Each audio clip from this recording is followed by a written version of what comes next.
বন্ধুরা, মেয়েটি অনলাইনে খাবার অর্ডার করা, তখনই সে খাবারটি একটি লোক দিতে আসা। তখনই মেয়েটিকে দেখে সেই লোকটি তার দিকে একদৃষ্টি তাকিয়ে থাকে। আর মেয়েটির শ্বশুর সে রুমের ভিতরে বসেছিল। তখনই মেয়েটিকে বলে যে তুমি খাবারটা চেক করে নাও। মেয়েটি যখন পার্সেলটা চেক করছিল, সেই লোকটি তার দিকে খারাপভাবে তাকিয়ে থাকে। আর এইটি সে দাঁড়িয়ে দাঁড়িয়ে তার শ্বশুর মশাই দেখে। আর তারপর সে ধীরে ধীরে সেখানে যায়। আর এদিকে সেই লোকটি দেখে সে ভয়ে কি করবে বুঝতে পারছিল না। তার শ্বশুর মশাই সেই লোকটিকে বলে তোমার দেখা হয়ে গেছে তো, তুমি এখান থেকে এক্ষুনি যাও। তখনই লোকটি বলে আচ্ছা ঠিক আছে, চলে যাচ্ছি। তখনই তার বৌমা দেখে বলে বাবা তুমি এই ধরনের কথা কেন বলছো তাকে।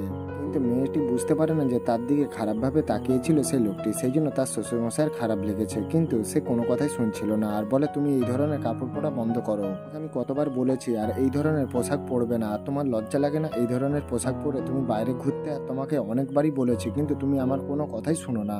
পর থেকে না এই ধরনের ভুল কাজ আর হয়। তো বন্ধুরা, এই কথাটা কি ঠিক বলেছো? অবশ্যই কমেন্টে মতামতটা জানাবেন। আর পরবর্তী ভিডিও দেখার জন্য চ্যানেলটা সাবস্ক্রাইব করে নেবেন।